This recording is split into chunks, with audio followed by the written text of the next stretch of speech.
Meet Zeke, our African fish eagle with a broken right wing. He was found in Hartbeespoort Dam with a broken wing when he was just a fledgling. Kept as a pet by the person who rescued him, who then, with a broken heart, had to rehome Zeke, as he moved properties and never had the necessary permits to keep him. He asked for our help and we took him on as an ambassador for his species. Because fish eagles are hunters, they require both wings to hunt. Zeke is here to stay as part of our education and research program. The first of 2 hospital enclosures is where vultures who are being treated are able to be observed closely without disturbance to the rest of the residents. These individuals are usually treated together and daily fed, and their hydration levels are constantly checked. They are closely monitored for improvements and when ready, are moved to the next phase of their rehab once able. The second hospital camp is where slightly stronger recently admitted patients go. These individuals are still on some sort of treatment or care and are also monitored but not fed daily. Any individuals with limps are often housed in this enclosure as they do not need daily medication but need a little more care than being housed with other stronger vultures. Here's our open-top enclosure for African white-backed vultures with missing wings. These are survivors of power line collisions. This open-top environment enables them to interact with wild vultures who come to feed at our vulture restaurant, as well as giving them a sense of freedom in not having a roof over their heads. This is our African white-backed vulture breeding enclosure. It is here we house semi-flighted individuals that need a roof, but still cannot be released back into the wild. These birds are listed as a critically endangered species. Because these birds are indicators of dead animals in the bush, poachers poison them to prevent their activities being detected. This large, flighted rehabilitation enclosure is for Cape vultures.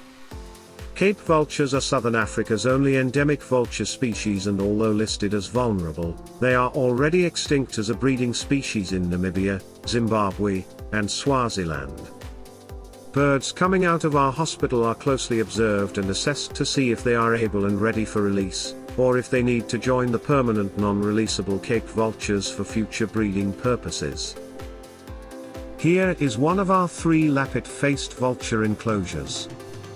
Lappet-faced vultures are the biggest vultures in southern Africa, with a wingspan of up to 2.8 meters.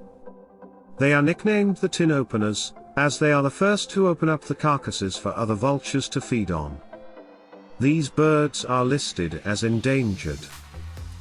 Our open-top enclosure for Cape vultures, also due to power line collisions resulting in broken wings, leaving them permanently disabled, gives these individuals space and the freedom to behave and interact with the resident wild Cape vultures in the area. They often socialize, feed and bathe with the wild visitors, and it gives these individuals the sense of some normality. These birds still contribute to conservation by producing normal offspring, who are able to survive in the wild when released. Our second lappet-faced vulture enclosure houses a breeding pair of lappets. The female was captive bred and hand-raised at the Detroit Zoo, who then donated her to us, in order to pair her up with a male, with the full purpose of releasing their offspring into the wild. Our white-headed vulture enclosure houses a pair of white-headed vultures. The male initially came from the Johannesburg Zoo, who bought the bird from the bird trade, who had taken him out of the wild, for trade. His female, also at the Johannesburg Zoo, unfortunately died as she was unable to adapt to captivity. His mate now, a female who was captive bred, parent raised in KZN, was donated to us to pair with the male, with the purpose of releasing any offspring into the wild. White-headed vultures are critically endangered, and now extinct in some areas in KZN. The smallest of our enclosures houses our smallest vulture species, the hooded vulture, also listed as critically endangered. Both pairs were donated to us by the Detroit Zoo, also with the aim of releasing any offspring into the wild in support of their dwindling numbers. This is our Cape vulture breeding enclosure. These birds breed on cliff ledges, so we have tried to mimic this environment to facilitate the breeding process, as well as imprint any offspring on the correct environment in which they will hopefully breed on in the wild, after their release.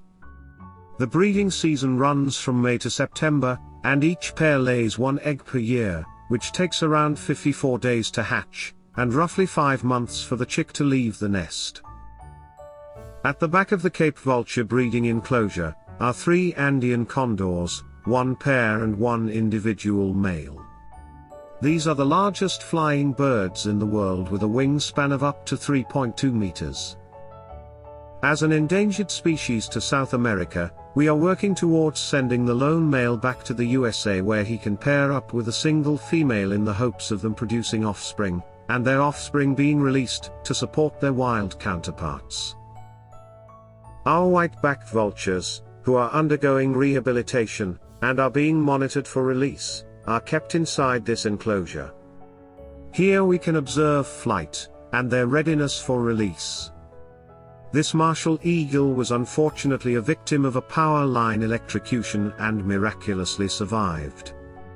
Initially kept at a predator facility, they requested our help in taking him over, which we agreed to. There is nothing more impressive than the African martial eagle, and we were skeptical of where he would land if we declined to assist. Many facilities want him, but we believe given the species and his special disposition, he is safest with us, and we are in search of a non-releasable female for him. This is our vulture restaurant. Vultures are known as cleaners. They reduce the fly population and help prevent the spread of diseases from animal to animal, and from animal to people.